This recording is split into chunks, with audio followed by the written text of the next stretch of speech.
Praise the Lord. கர்த்தருடைய பரிசுத்த நாமத்திற்கு மகிமை உண்டாவதாக. உங்களை சந்திப்பதில் மிகுந்த சந்தோஷம். இந்த நாளிலும் நாம் திருப்பிக் கொள்வோம் இந்த தியானத்திற்கு என்று யாத்ராகமத்தின் புஸ்தகம் 25வது அதிகாரம் 8வது வசனம் சொல்லுகிறது. யாத்ராகமம் 25:8. அவர்கள் நடுவிலே நான் வாசம் பண்ண எனக்கு ஒரு பரிசுத்த ஸ்தலத்தை உண்டாக்குவார்களாக என்று சொல்லப்பட்டிருக்கு. அவர்கள் நடுவிலே நான் வாசம் பண்ண எனக்கு ஒரு பரிசுத்த ஸ்தலத்தை உண்டாக்குவார்களாக. தேவனாய கர்த்தர் ஆதி முதலாகவே நம்மோடு கூட வாசமா இருக்கிறது அவர் மிகுந்த ஆவலும் அவருடைய எண்ணமும் திட்டமுமா இருக்கிறது. உதாரணத்துக்கு ஆதியாமத்தில் நம்ம பார்க்கிறோம், தேவன் வானத்தையும் பூமி எல்லாம் சிருஷ்டி விட்டு ஏதேன் தோட்டத்தை உண்டாக்கி விட்டு பின்பு தேவன் ஆதாமும் ஏவாளையும் அதிலே கொண்டு போய் விடுகிறார். அதை தொடர்ந்து அவர்களோடு கூட அவர் தங்கி அவர் உலாவுகிறதை நம்ம பார்க்க முடிகிறது. இந்த நாளிலும் கூட தேவனாய கர்த்தர் நம் நடுவில் வாசமா இருக்க விரும்புகிறார். தேவனாய கர்த்தர் நம்மளை சந்திக்க ஆவலாக இருக்கிறார். எப்பொழுதெல்லாம் சந்திக்கிறார்? அவருடைய சமூகத்துக்கு போகும் பொழுதெல்லாம் தேவன் நம்மளை சந்திக்கிறார். நாம் அவரை சந்திக்கிறதுக்கு எவ்வளவு ஆர்வம் இருக்கிறவோ அதை விட நிச்சயமாய் அவர் அதிக ஆர்வமாக அதிக ஏக்கமாகவும் இருக்கிறார். மோசே நீங்கள் பார்த்து கொள்ளலாம். அவன் இந்த அற்புத காட்சியை பார்க்க நான் கடந்து போகிறேன் என்று அவன் முற்படும் பொழுது தேவனுடைய தூதனானவர் அங்கே கடந்து வருகிறார் என்பதை அங்கே பார்க்க முடிகிறது. அப்போ தேவன் நம் நடுவிலே வாசமா இருக்க விரும்புகிறார். துதிகளின் மத்தியிலே அவர் வாசமா இருக்க விரும்புகிறார். நமக்குள்ளே ஒரு வாசமா இருக்க விரும்புகிறார். கூடி ஜெபிக்கும் பொழுதும் தனி ஜெபத்திலும் சபை கூடி வரும் பொழுதும் அவர் நம் நடுவிலே வாசமா இருக்க விரும்புகிறார். விசேஷமாக சபை கூடுதலே நாம் தேவனை தேடி போகிறோம் என்று நாம் நினைக்கிறோம், உண்மைதான். அதே சமயத்துல அவரும் நம்மளை தேடி வருகிறவராய் இருக்கிறார். அதனாலதான் அங்க சொல்லப்பட்டிருக்கு, அவர்கள் நடுவில் நான் வாசம் பண்ண அப்படின்னு சொல்லப்பட்டிருக்கு. அவர்கள் நடுவில் நான் வாசம் பண்ண என்பது அந்த அவர்கள் இஸ்ரவேல் ஜனங்கள், ரட்சிக்கப்பட்ட ஜனங்கள் அப்படிங்கிறத முன்னிலைப்படுத்துகிறார். நான் வாசம் பண்ணுகிற இடத்துல அவர்கள் கூடி வருவார்களாக அப்படின்னு இல்லாம அவர்கள் இருக்கிற இடத்துக்கு நான் வருகிறேன், அவர்கள் எனக்கு ஒரு ஸ்தலத்தை என்ன செய்கிறார்கள், ஏற்படுத்துவார்கள், உண்டாக்குவார்கள் என்று சொல்லப்படுகிறது. பரிசுத்த ஸ்தலத்தை. சரி, நாம் பரிசுத்தமா இல்லை, ஆனால் நம்மால் ஒரு பரிசுத்த ஸ்தலத்தை உண்டாக்க முடியும் என்பது தேவனுடைய திட்டமும் தீர்மானமா இருக்கிறது. அதை ஒவ்வொரு முறையும் கர்த்தர் அதை என்ன செய்கிறார்னா மனிதன் மூலமாக, ஒவ்வொரு தெரிந்தெடுக்கப்பட்டதான் நீதிமான்கள் மூலமாக வெளிப்படுத்துகிறார். சரி, இன்று நம்ம பார்க்கிறோம், தேவன் நம் நடுவில் இருக்கிறார், தேவன் நம்மை சந்திக்க விரும்புகிறார்.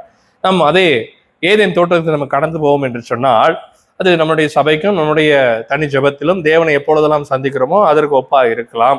உதாரணத்துக்கு ஆதியாகமத்தின் புஸ்தகம் 38வது அதிகாரம், ஆதியாகமத்தின் புஸ்தகம் 3வது அதிகாரம் 8வது வசனம் சொல்லுகிறது. ஆதியாகமம் 3:8, பகலில் குளிர்ச்சியான வேளையிலே தோட்டத்தின் உலாவுகிற தேவனாகிய கர்த்தருடைய சத்தத்தை அவர்கள் கேட்டார்கள் என்று சொல்லப்படுகிறது.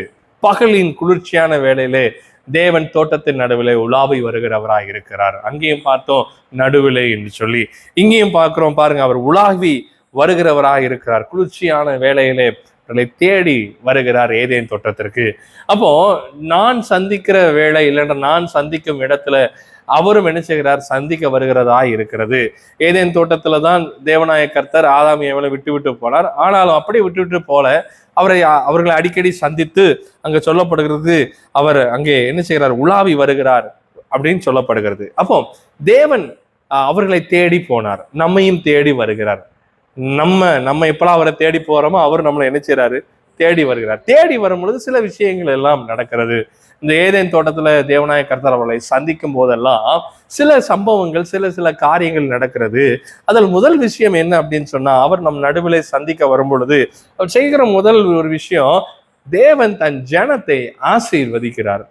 இஸ்ரவேலை ஆசீர்வதிப்பதே பிரியம் என்று சொல்லுகிற தேவன் நாம் அவரை சந்திக்கும் வேளையெல்லாம் கர்த்தர் நம்மளை ஆசீர்வதிக்கிறார்.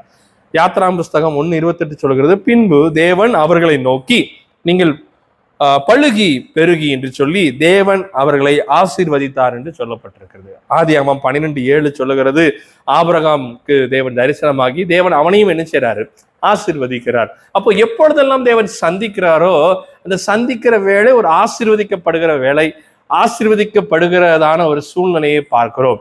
அப்போ நீங்க தனி ஜெபத்திலோ, கூடுகை சபை கூடும் பொழுதோ, இல்லை என்றால் குரூப்பா ப்ரேயர் பண்ணும் பொழுதோ, இல்லை என்றால் குடும்ப ஜெபமோ, இது என்னவா இருந்தால் நீங்கள் அவரை ஜெபிக்கும் பொழுது அவர் நடுவிலே வருகிறார். வரும் பொழுது அவர் சும்மா இருப்பதல்ல, தேவன் அவர்களை ஆதாமையும் ஏவாளையும் ஆசீர்வதித்தார், ஆபிரகாமை ஆசீர்வதித்தார், அநேக நீதிமான்களை அவர் சந்திக்கும் போதெல்லாம் ஆசீர்வதிக்கிறார். உங்களையும் என்னையும் அவர் சந்திக்கிற வேலையெல்லாம் அவர் ஆசீர்வதிக்கிறவராய் இருக்கிறார். சரி, முதல் விஷயம், அவர்களை சந்தித்த வேலை, ஏதேன் தோட்டத்தில் அவர்களை சந்திக்கும் பொழுது கர்த்தர் அவர்களை ஆசீர்வதித்தார். இரண்டாவது ஒரு காரியத்தை பார்க்கும் பொழுது அவர்களை கர்த்தர் பாதுகாப்பா இருக்க அவர் விரும்புகிறார். ஏதேன் தோட்டத்துல பார்க்கும் பொழுது அவர் கற்பனையாகவே கட்டளையாகவே சொல்லுகிறார். வாசிக்கலாம், ஆதியாகமம் 2:15 சொல்லுகிறது, தேவனாகிய கர்த்தர் மனுஷனை ஏதேன் தோட்டத்தில் அழைத்து கொண்டு வந்து என்று சொல்லப்படுகிறது. அவரே அழைத்து கொண்டு வருகிறார். அப்போ தேவ சமூகத்துல நம்ம போகும் பொழுது அவர் இன்னும் நம்ம கிட்ட நெருங்கி இல்ல அவருடைய செயல்பாடாக பார்க்க முடிகிறது. அவர் அழைத்து கொண்டு என்ன செய்கிறார், அங்க வந்து அதை பண்படுத்தவும் காக்கவும் வைத்தார் என்று சொல்லப்படுகிறது. தேவன் அவர்களை கொண்டு வந்த நோக்கமே அவர்களை அதை காக்க வேண்டும் என்பது.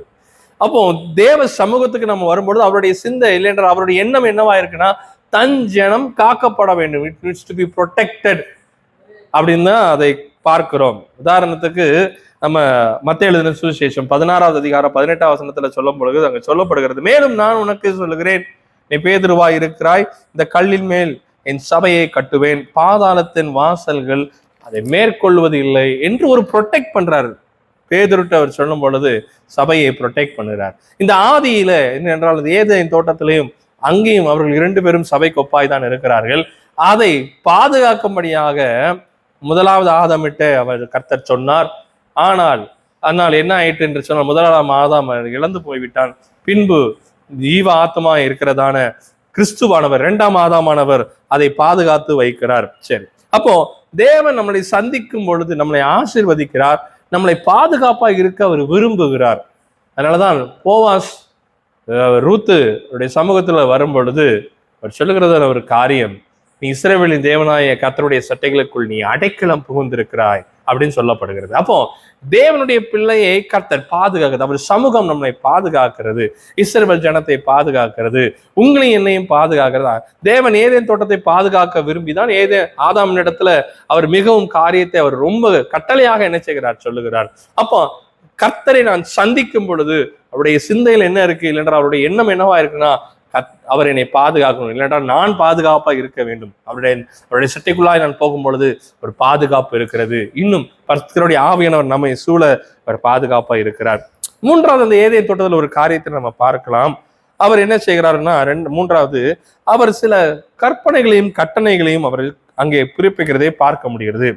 ஆதியாகமம் 2:16-17 சொல்லுகிறது, தேவனாகிய கர்த்தர் மனுஷனை நோக்கி, நீ தோட்டத்தில் உள்ள சகல விருட்சத்தின் கனியையும் புசிக்கலாம் என்று முதல் காரியத்தையும், ஆனாலும் நன்மை தீமை அறியத்தக்க விருட்சத்தின் கனியை புசிக்க வேண்டாம், அதனை புசிக்கும் நாளில் சாகவே சாவாய் என்று கட்டளை இட்டார் என்று சொல்லப்பட்டிருக்கு. அப்போ தேவ சமூகத்துக்கு நம்ம போகும் பொழுது நமக்கு சில கட்டளைகள் கற்பனைகள் நம்ம சில கட்டளைகள்லாம் கர்த்தர் என்ன செய்கிறார், கொடுக்கிறார்.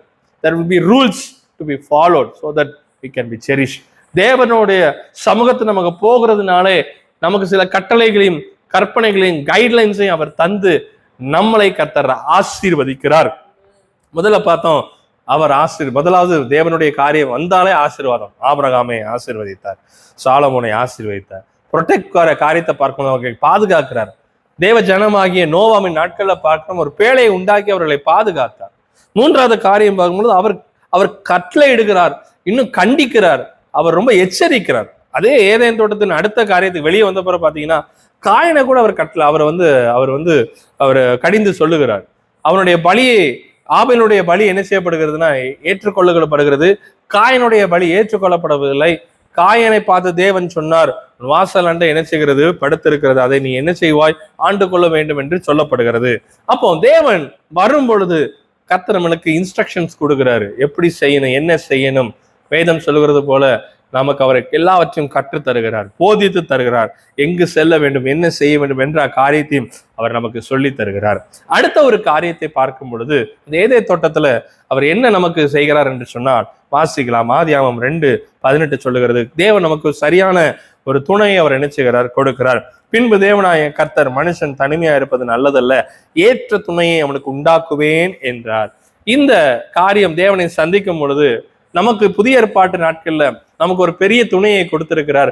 அது பரிசுத்த ஆவியானவர் என்றதான துணையை தேவன் கொடுத்திருக்கிறார். 2 கொரிந்தியர் 13:14 சொல்லுகிறது, கர்த்தராகிய இயேசு கிறிஸ்துவினுடைய கிருபையும் தேவனுடைய அன்பும் பரிசுத்த ஆவியினுடைய ஐக்கியமும் உங்களுக்கு அனைவரோடு கூட இருப்பதாக என்று சொல்லப்படுகிறது. ஐக்கியத்தை கர்த்தர் கொடுக்க, அன்று ஆதாமும் ஏவாளையும் ஐக்கியப்படுத்தினதை போல தேவன் நம்மளை சந்திக்கும் பொழுது பரிசுத்த ஆவியானவரோடு நமக்கு ஒரு ஐக்கியத்தை கர்த்தர் என்ன செய்கிறார், தருகிறார். இன்னும் சொல்ல போனா பரிசுத்த ஆவியானவர் மூலமாக அவரோடு கூட ஒரு ஐக்கியத்தை கர்த்தர் அப்ப நமக்கு ஒரு துணையை தருகிறார்.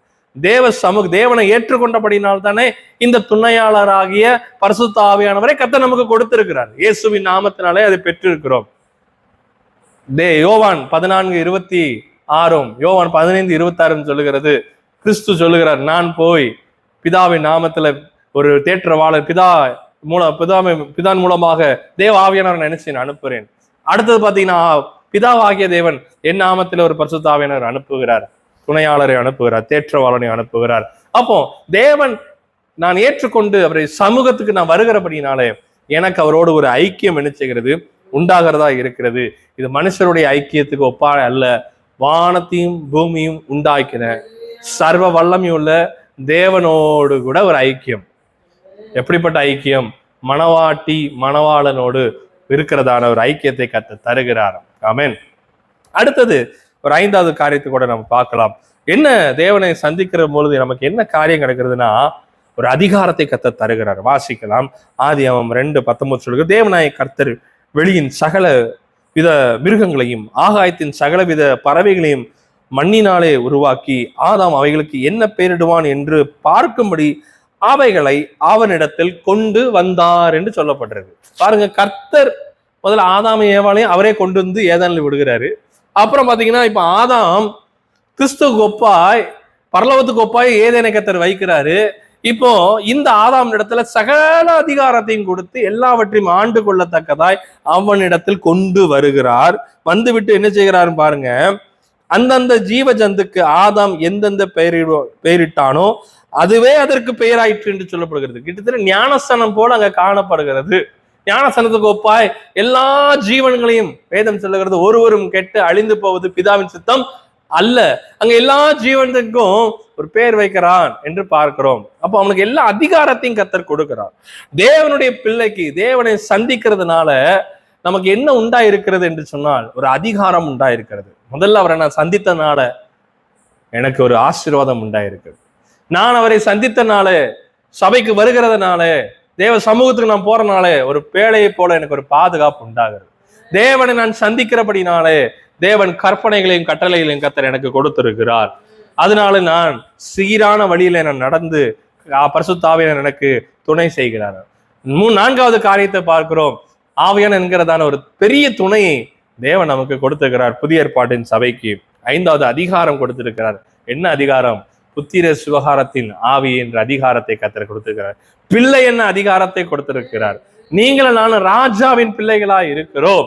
அவரை சந்தித்தபடியினாலே, அவரை நாம் சந்தித்தபடினாலே, இல்லைன்றால் அவர் என்னை சந்தித்தபடியினாலே, இயேசு என்னை சந்தித்தபடினாலே, அவர் என்னை மீட்டு கொண்டபடியினாலே நான் அவருடைய பிள்ளை என்றது அதிகாரத்தை கர்த்தர் கொடுத்திருக்கிறார். வேதம் சொல்லுகிறது, ஆதியாகமம் 1:28 பூமியையும் நிரப்பி அதை கீழ்ப்படுத்தி சமுத்திரத்தின் மச்சங்களையும் ஆகாயத்து பறவைகளையும் பூமியின் நடமாடுகிற சகல ஜீவ ஜந்துகளையும் ஆண்டு கொள்ளுங்கள் என்று சொல்லி, அதை தொடர்ந்து உதாரணத்துக்கு பார்த்தீங்கன்னா யோசேப்புக்கு பெரிய அதிகாரத்தை கர்த்தர் கொடுத்தார். யோசுவாவுக்கு எல்லா காரியங்களையும் அதிகாரத்தை கர்த்தர் கொடுத்தார். இயேசு சகலவற்றையும் சிலுவையிலே வெற்றி சிறந்தவராய் துரைத்தனங்களையும் அதிகாரங்களையும் உரிந்து கொண்டு எல்லாம் நிர்மூலமாக்கினார். அவர் சாவை வென்றார், ஜீவனை தேவன் கொடுத்தார். அதை தொடர்ந்து அவருடைய சீஷர்கள் அப்போஸ்தலர்களுக்கும் அந்த அதிகாரத்தை கொடுத்தார். இன்றும் உங்களுக்கும் எனக்கும் அதை கொடுத்திருக்கிறார். விசுவாசிப்பீர்கள் என்று சொன்னால் பாக்கியவான்கள். நீங்கள் தேவனை சந்திக்கும் பொழுதெல்லாம் இந்த 5 காரியங்களும் அது நடந்து கொண்டே இருக்கிறது. அவரை சந்தித்த உடனே நடக்கிறது. அதை தொடர்ந்து இன்னும் நம்மளை கர்த்தர் அதை இன்னும் பலப்படுத்தி கொண்டே இருக்கிறார். இந்தவனை ஆசீர்வதிக்கிறார், பாதுகாக்கிறார். இப்பொழுதும் பாதுகாப்பு உண்டாகிக்கொண்டே இருக்கு. ஒரு சமூகம் எனக்கு பாதுகாப்பா இருந்து கொண்டே இருக்கிறது. கற்பனைகளையும் கட்டளைகளையும் சொல்லிக்கொண்டே இருக்கிறார். சந்திக்கும் போதெல்லாம் அவர் சொல்லிக்கிட்டே இருக்கிறார்.